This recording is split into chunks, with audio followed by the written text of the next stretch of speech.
Hello, everyone. Suzanne Taylor King here for our Friday 12 o'clock growth intentions call.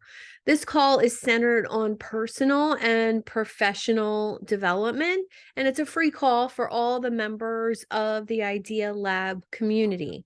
You can come anytime you want. It's basically like a book club, but a little bit faster because I share book summaries. So whatever topic we're talking about, I will share 1 to 3 books on that topic in summary form. So you can kind of hack your learning system.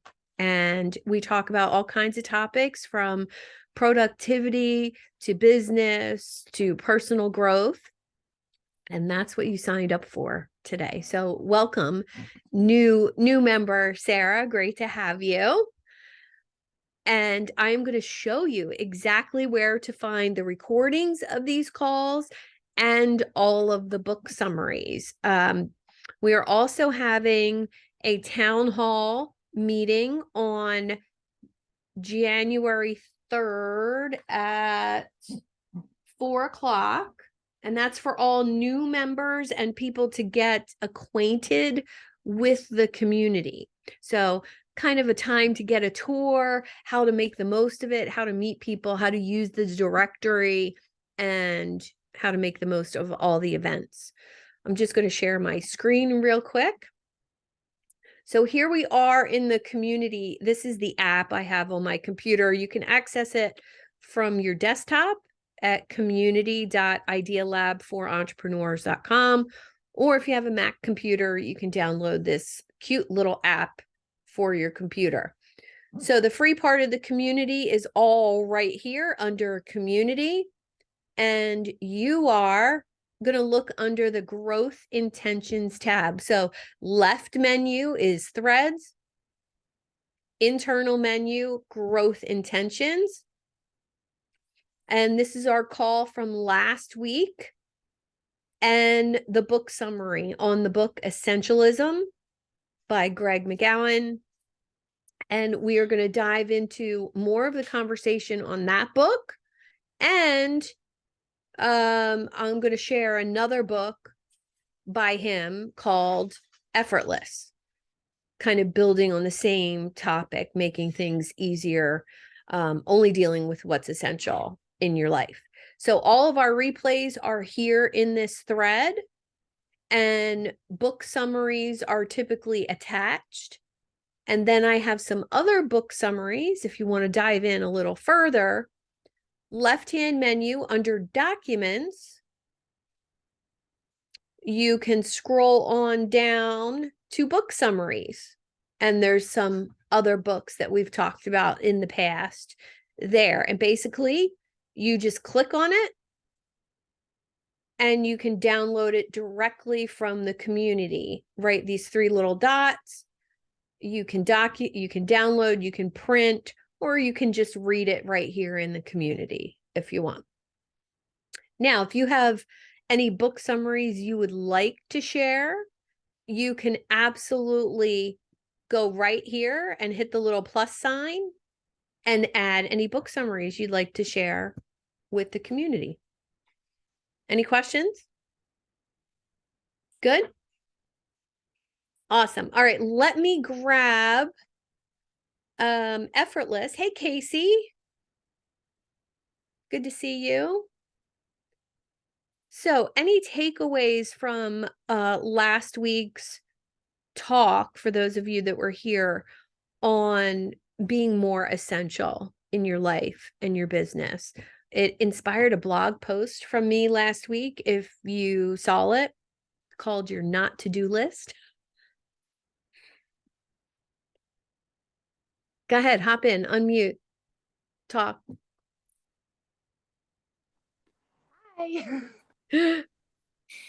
Hi. It was super beneficial for me, and thank you for that, because I didn't even realize that I was doing all kinds of things that were unnecessary.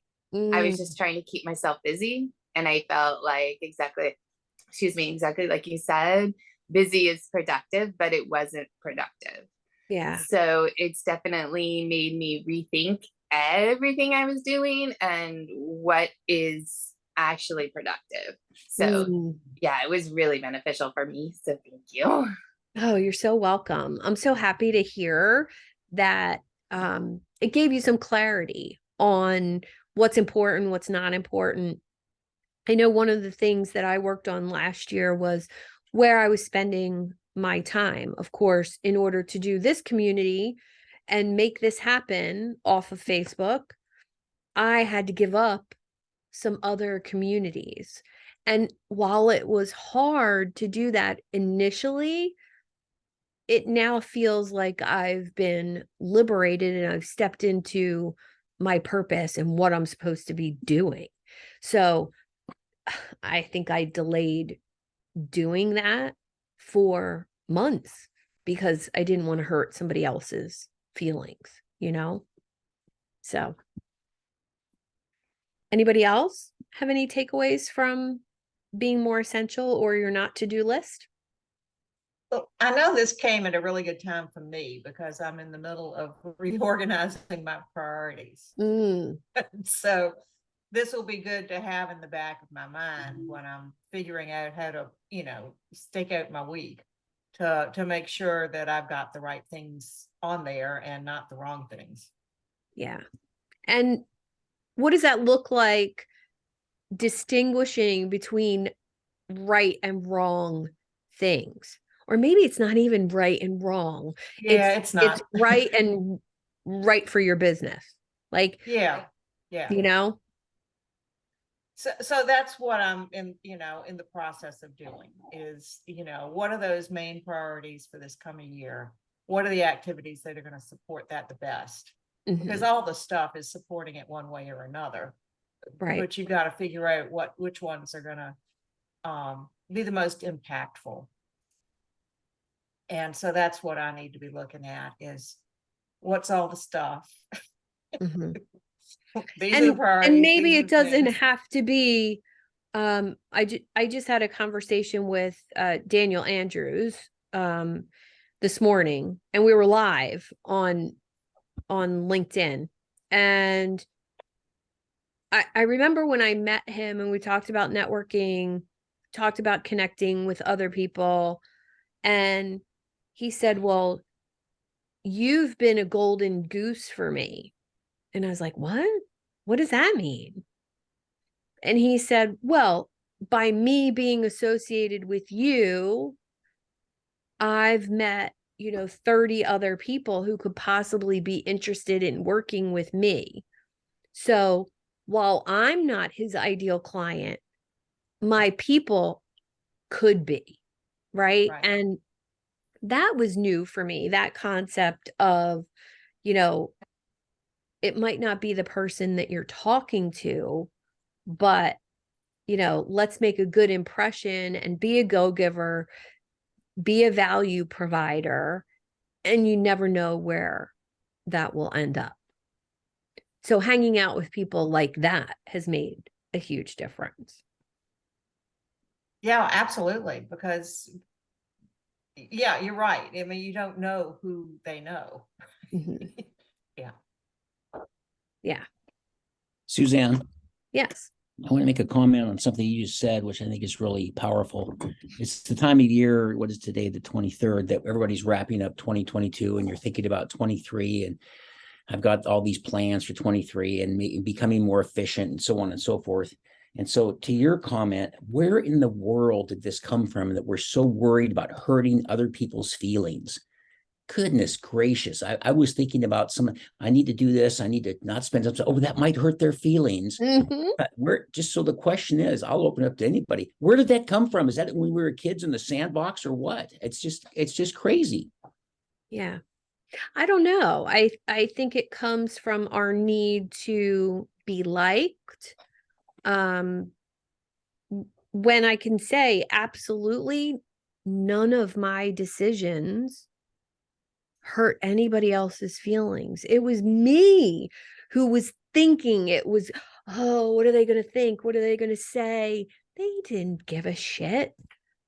Whether True. I was there or not, whether I was leading meetings for their networking group or whether I was just a member, nobody cared. It was me who put that on me. And I don't know where that comes from. People pleasing, wanting approval. Not sure. Well, I noticed last week it hit me. I was talking to Charlie Timmons, and he made a great point about how you structure a Zoom call. It was really good. And I was thinking back, and I won't mention a couple names. Several of these people that in the last couple of weeks had Zoom calls, and I hung up and I never said a word. And the entire time, this person was blah, blah, blah, this, and that. And it's just great talking to you, David. And I go, well, it's just great listening. I didn't do any talking, actually. But it's just, and so I just thought, I'm going to clean that up and make sure that each person gets their pie. So why don't we do this? Why don't you spend 5 minutes and then I'll spend 5 minutes? That was one of the things that Charlie said.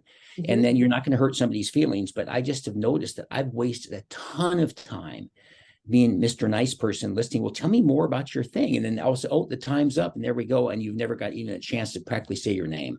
And I would encourage you that one, that's a person who needs you as their coach. Number one. Number two, framing a call when you start is amazing. I mean, if I started this call and said, we're going to talk about coffee, well, that's not what you signed up for. You signed up for personal and professional growth, book summaries, discussions. So frame, nothing wrong with doing that. If somebody books a discovery call with you.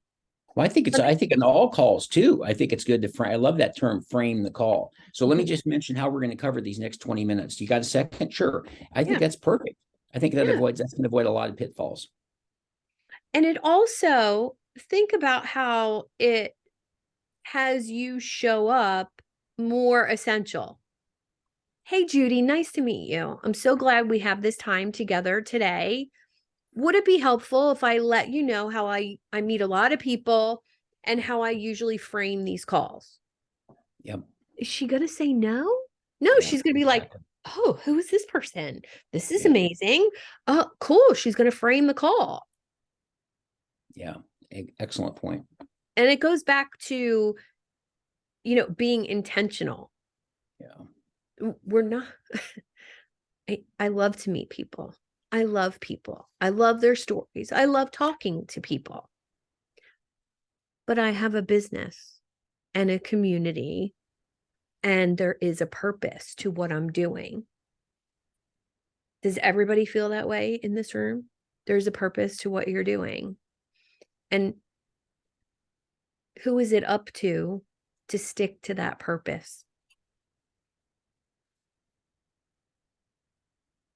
Yeah, and setting those boundaries. And if you say everybody has 5 minutes, set a timer. Because we have someone in another group that I'm in that we frame it that way. You have a certain amount of time, and this person always, one, is allowed to hijack the room, and two, loves hijacking the room even when there is a timer. So it's a timer so everybody knows. And then when it goes off and they still keep talking, there is permission to interrupt and take back the flow of the room. Well, I don't know if you notice, in a larger meeting, sometimes I've lost control of rooms before. It's important to say how long each person has before. In smaller rooms like this, no, not so much. Typically, we wouldn't get hijacked here, but it's possible. And it's possible to have the verbiage to say, Sarah, it was so great to hear all that from you. Let's give Monica a chance to hear her voice, right? To say and call out those people who aren't saying as much. Anything else to add about your not to-do list? Anybody want to share what their big not to do is?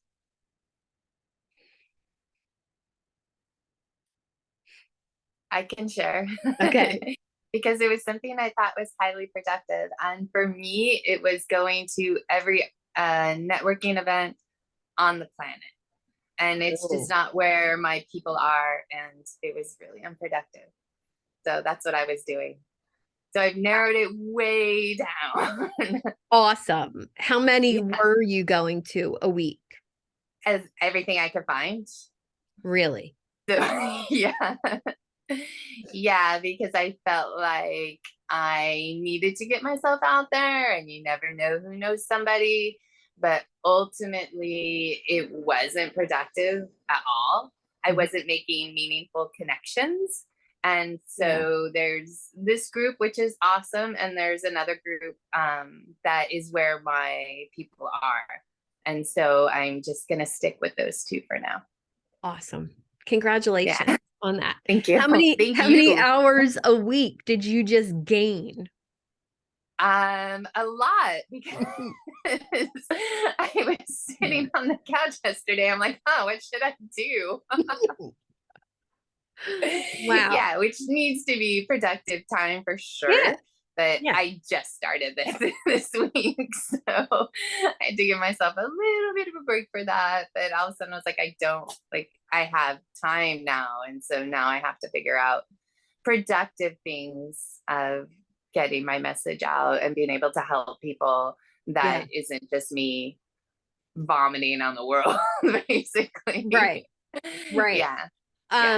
Well, if you haven't met Daniel Andrews, who's one of the experts in the community, he teaches a twice monthly workshop on he calls it the basics of networking.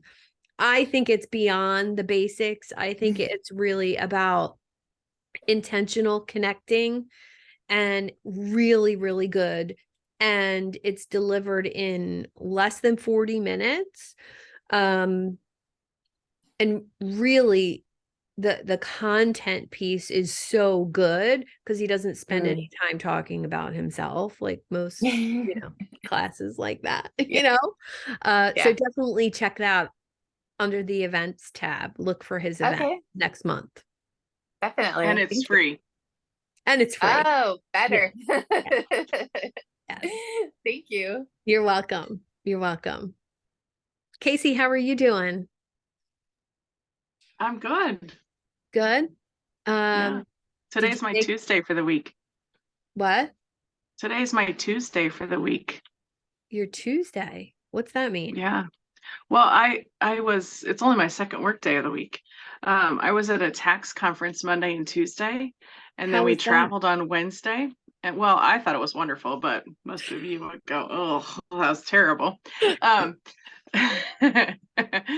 But so yeah, I jumped right back into calls all day. And so today is a little bit relaxed, and I'm working from home because we have a snowstorm outside and it's -20 or something insane. So nice. Yeah. Nice. Well, but my thing to stop doing for the year. Frozen, sleety rain. Ew. All right. I'd rather have the snow. Things to stop doing for the whole year. All right. I deleted Facebook. I deleted Facebook off of my phone. So instead of the scrolly, I don't want to do what's really on my calendar to do. I deleted Facebook off my phone so I don't have the temptation to. And I cannot tell you how many times in the last 2 weeks I have gone to my phone to scroll on Facebook, and it's like, oh yeah, it's not here. I can't do that. I need to find something else to do. So I gained like 3 hours a day because my phone tells you how long you've been on Facebook. Wow. So now it's on my computer. I can still go do the business work that I need to do, but I typically don't just scroll on my computer. I would scroll on my phone. And so now I have to find something else to do. Wow. Who can relate to the scroll?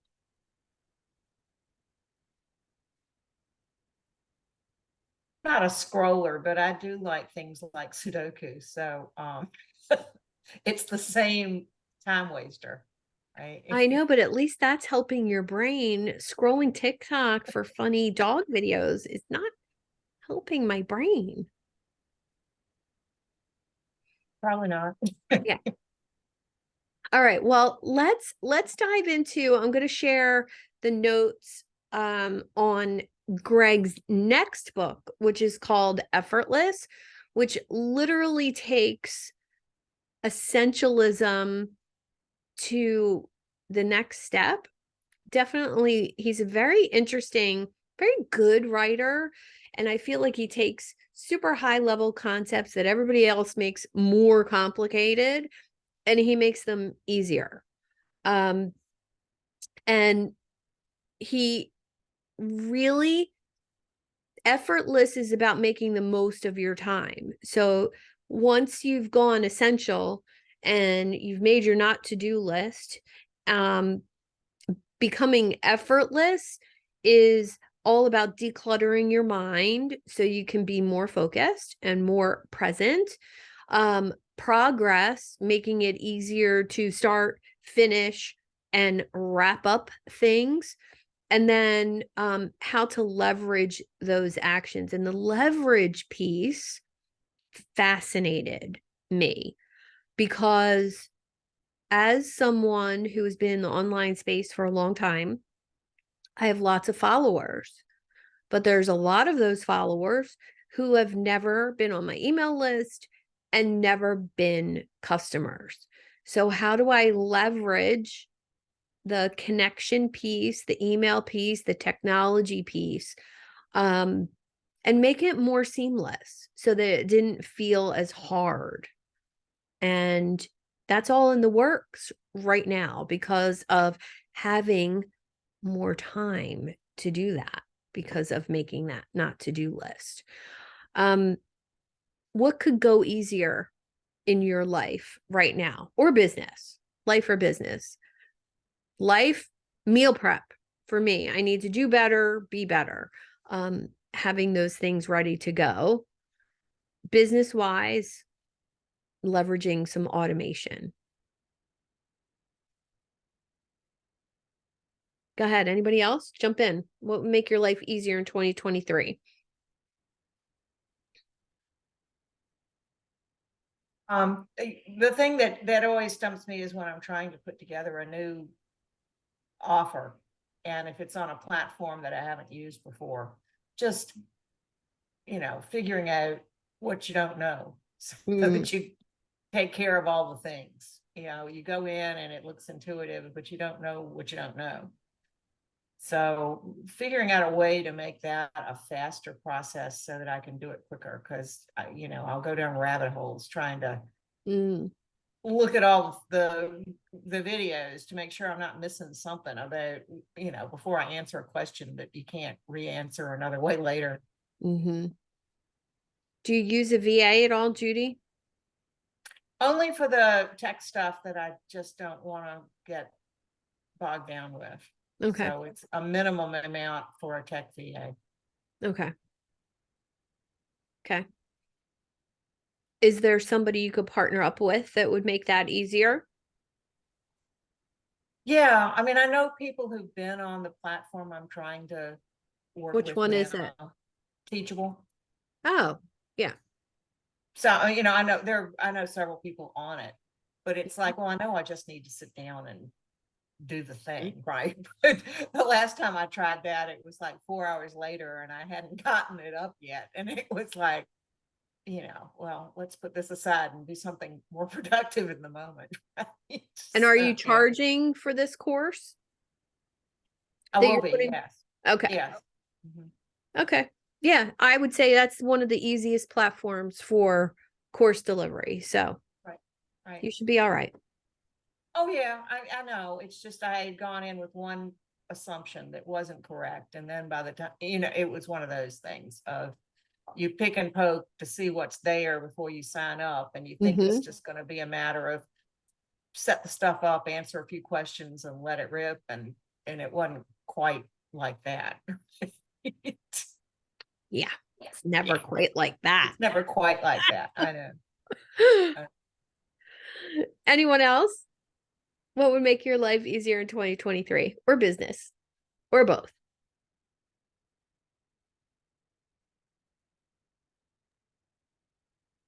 Having someone take care of my bookkeeping for me. What was that, Sarah? I couldn't hear you. Having someone take care of my bookkeeping for me. Oh, well, Um, Sarah, meet well, Casey. um, I mean, like it's not so much that I don't remember to do it. It's, I do keep, I keep track of what comes in, my expenses and so forth, but it's just one of the things that it's an energy drainer for me. And so at some point it's one of those things I would really like to hand over to somebody else and say, help, could you do this for me? Even though it's not really difficult. It's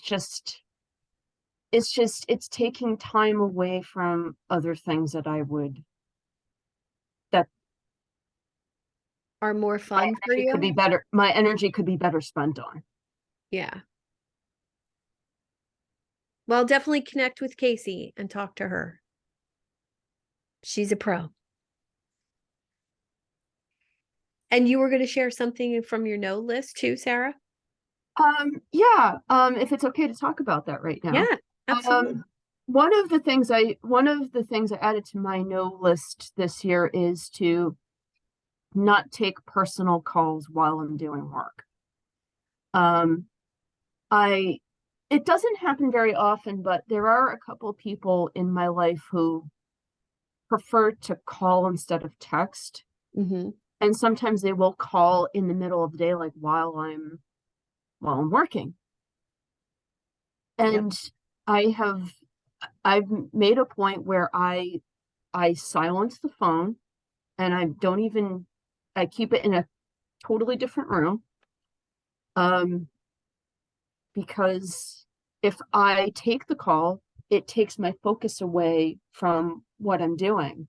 And then when I come back to the call, not only have I lost time by taking it, but then it takes me, then I also need time to get back into what I'm doing and to regain my concentration.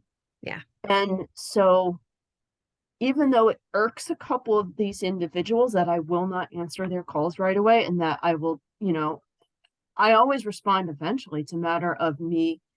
It's setting boundaries and also protecting my work time. Mm-hmm. If you worked for someone else, you could not take a call during the day. But I do work for myself though. That's true, but you still have you still have that ability to frame it so that if I worked for someone else, I couldn't take your call during the day. I would have to take it at a break time. Yeah. And so when you're talking to your people that don't respect your time, you can say that. I can't take calls just whenever I want. And I've had that conversation. Mm. And it's not so much that they haven't agreed, that they don't agree with it. It's like, oh, well, I'm used to calling people before texting them. And it's like, well, okay, you can do that, but I will answer you when I'm available. So I think it's not just about boundaries and also having conversations, but it's also sometimes people just have certain habits, and whether they're willing to change them or not, is outside our control. But we still have what we can control is what we do when when the phone rings, so to speak, no matter what. Mm-hmm. Yeah. I did a book summary with somebody and it was around the book of winning friends and influence people. I think it was that one. And it was, you have to look to see who the people we allow in our life in the different areas of our life that we allow them. Because like there are some friends in my circle that are business friends, and there are some friends in my circle that are, I would call personal friends. And so I've had to like compartmentalize those people, because some of the people, especially early on in my business, when I wasn't making enough to, that my family would call it a full-time gig, I had to, yes, they're family, yes, they're friends, but I had to distance how much I associated with them because they would bring me down, and they didn't believe in me. My husband was one of those, and that was pretty tough. When he said every time I would, he would come home from work and I would be like, want to go through my day with him, and he would be like, you're going to have to go get a job. You're going to have to go get a job. And he was convinced that I was going to, and I was stubbornly convinced I was not going to. And now he comes into my office and says, I need some money. But there was a time where he didn't do that. I mean, so now he's on board, but there was a time when he was not. And so it's probably more of an internal struggle for you than it is for the person that's calling you in the middle of the day. I would just, it is what it is, and you just kind of have to distance yourself from those people. And it's harder when they're family or harder when they're close friends. But I mean, you just have to, it's part of being a business owner, I think. I think so. I think I have a 83-year-old friend who has been a mentor over the years. He barely texts. He always calls on the phone. And I just think he feels as though I should answer.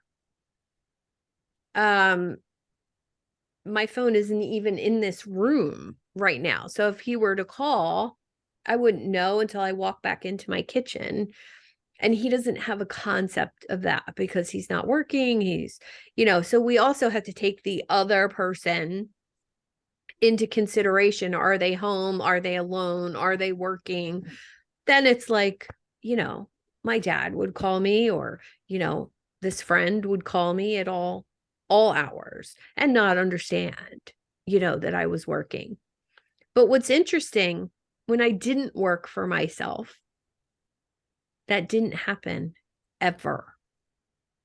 Ever. No one ever called me at the dentist office when I was a dental hygienist. Ever. No one wanted to talk to me during the day. So maybe the problem was right here. Casey, there's a thing I use in my, I don't know, workshops or talks. I got it from somebody, but I just thought it was fantastic. And it's called an association evaluator. And the suggestion is once or twice a year, you go through people and you put them into 3 categories. Somebody that you should disassociate with, somebody you should limit your association with, and somebody that you should enhance your association with. Mm-hmm. And the concept was kind of like you go to Starbucks and you have coffee with them for an hour.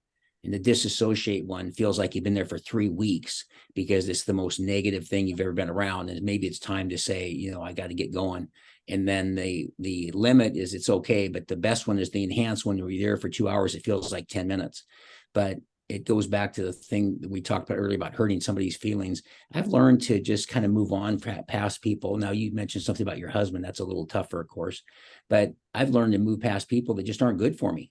But I don't tell them they're not good for me. I just get busy, and just a lot of things we'll have to hook up sometimes and we just don't.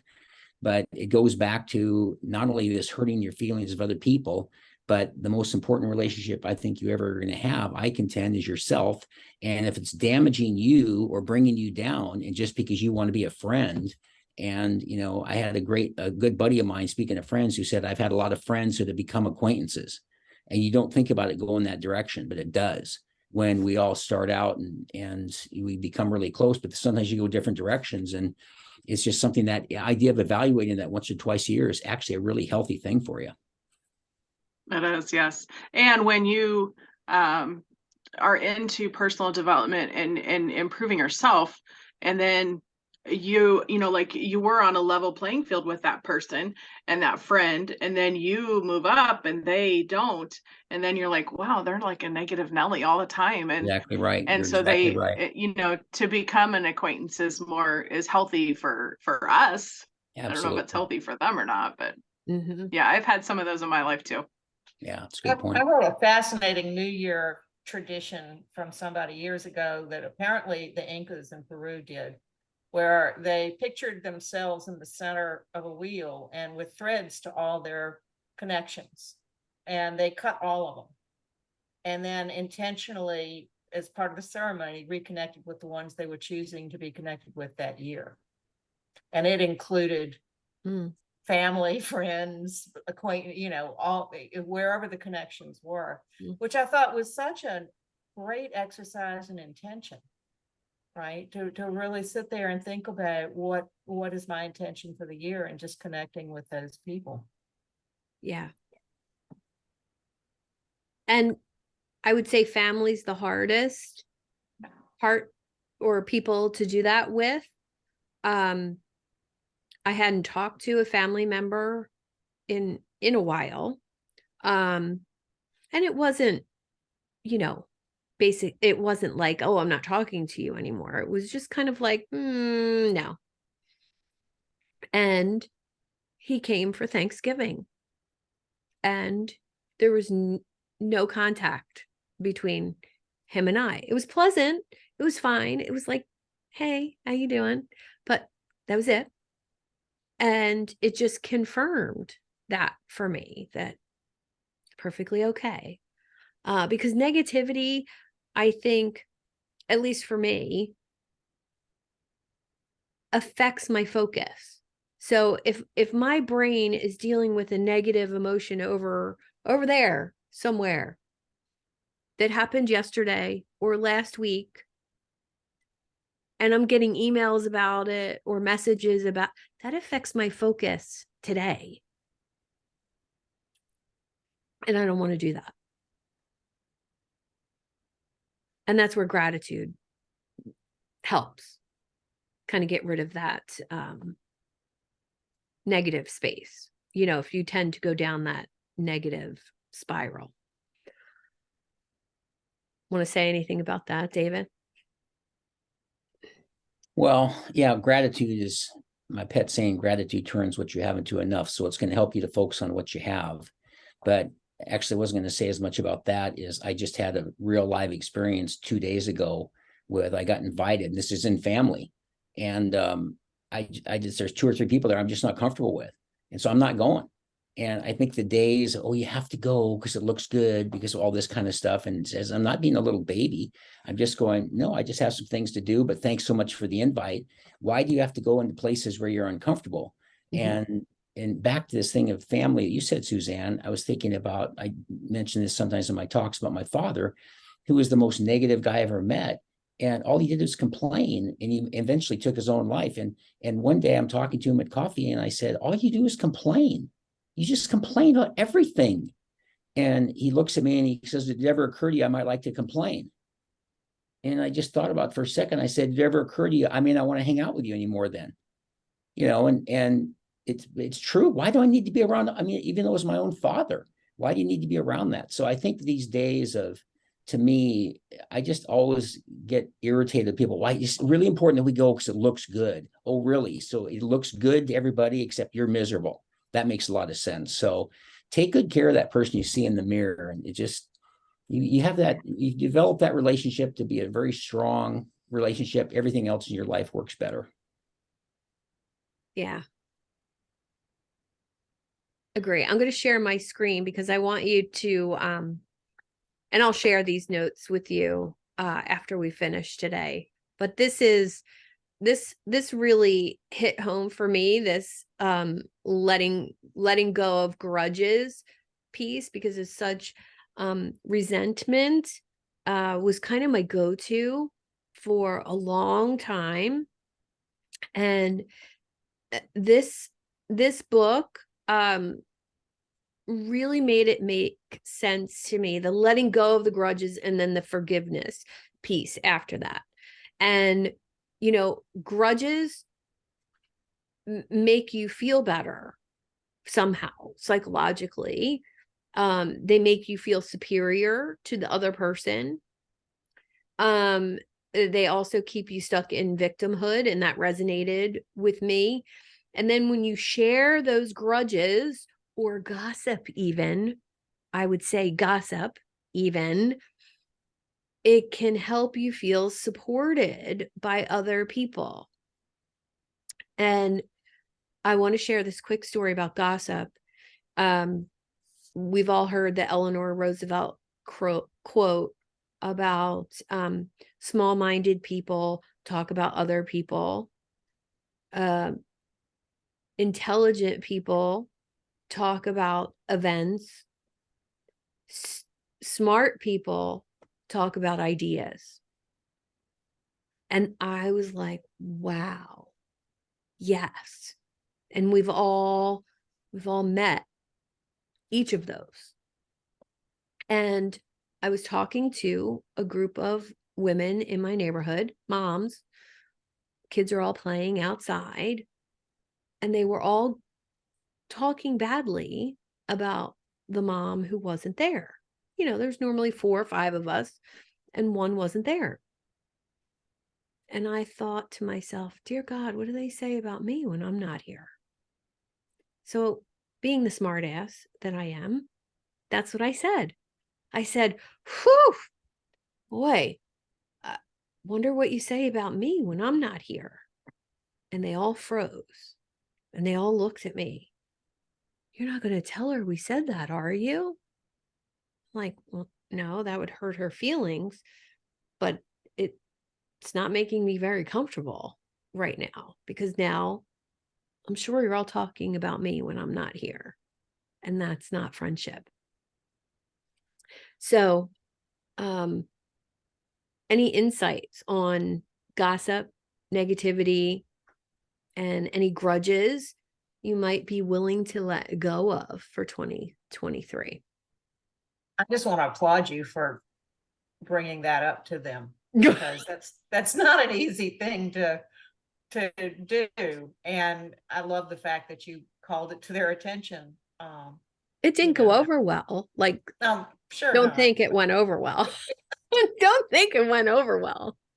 But No, but still, I mean, whenever you hear something that you have, when it's just not right, whatever it is, for whatever the topic, yeah, it's not always comfortable to bring it to people's attention that, you know, you have a problem with that. But good for you for doing it. well, thanks. But you know, it's I carry that. I think it's serious when it comes to, you know, groups of people. If you're going to interact with groups of people, it's important that the group feels safe. Like, you all should feel safe right now, even though we're recording this.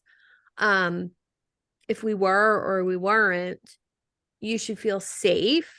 But I would say I would not let somebody talk about somebody who wasn't here. Or so in any environment, that's just who I am. That's who I was in high school. So that's who I am now. But it still doesn't mean that I don't do it to myself in my own head. I'm my own biggest critic.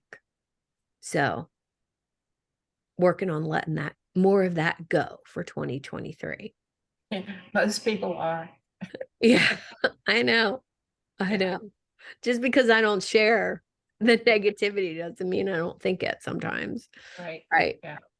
But sometimes that can be the most powerful thing to increase your focus, is changing that mindset for yourself, focusing on yourself, like David said, increasing those boundaries, like Sarah said, letting, you know, the not to do list. All right. Next thing I want to share, and I'm going to share this sheet again, was the steps to forgiveness. Forgiveness in positive psychology is one of those basic life skills that most people know about forgiveness, but they don't know the steps to do it.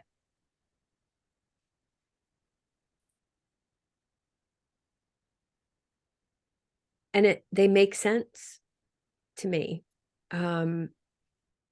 They seem easy when you read it, but you can't get to the bottom one, forgetting about it, until you do the other things.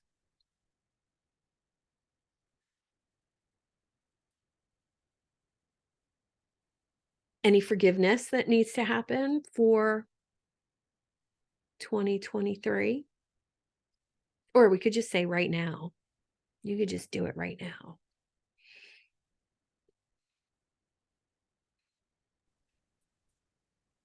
I have a recent situation that kind of encompasses all of this, with family. It's my mom, right? And so I grew up in an environment that was led by a narcissist. And so there was a lot of like feeling muted and never being able to be heard. And then finally, once I did find my voice and I was expressing myself to her, it still wasn't good enough. And so there had been those grudges, like, why don't you hear me? And finally, I got to the point where it was, I had to either save myself, change the relationship with her, quit expecting her to be different, and take care of myself. But I also let her know that the line was drawn, and that if I continued to allow the relationship to keep going the way it was, I was the only one causing my pain by backing up into the knife that she didn't mind holding. And so then I allowed myself to not cross that line again. So the forgiveness piece happened when I was able to see things from her perspective and understand that this is who she is, this is how she's going to be. And the forgetting part, I don't think is something we can really ever do. I think the pain lessens, and the forgetting is more of the not being attached to the expectation, but then the freedom that comes from just drawing that line and being like, I've told you what I need, you either do or do not, and if you do not, this is the consequence, you choose. And then we're free to do whatever we're going to do because we have said what we need to say. And so that's the piece of forgiveness that comes with all of that. Yeah. Thanks for sharing. I'm sure it's going to continue to not be the easiest thing you've ever done, but probably the best thing you've ever done for yourself.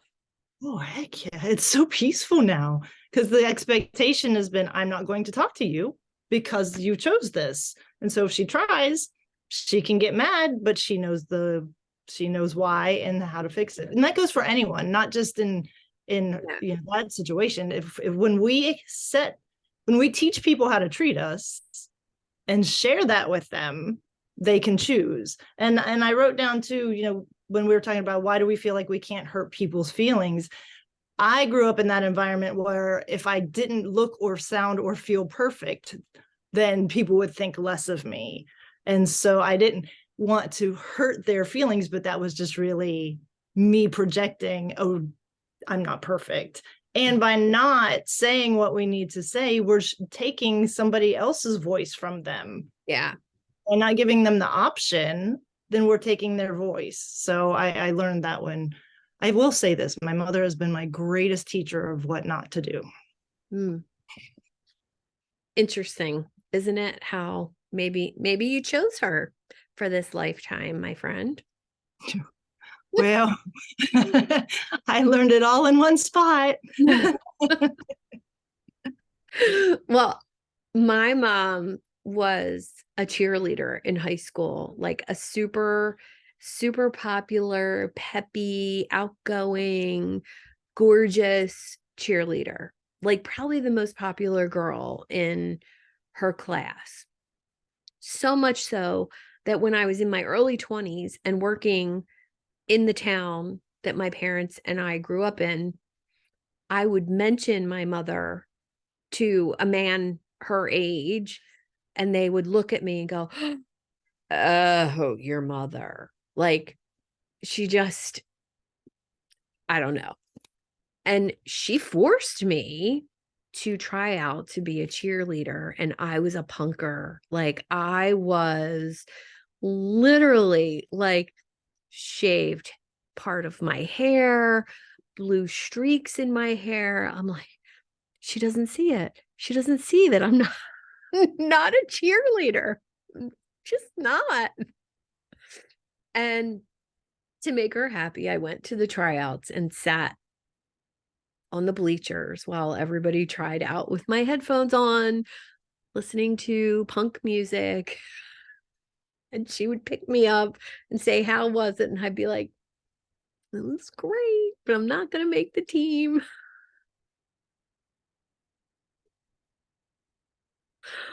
Oh, she just didn't see it. It's okay.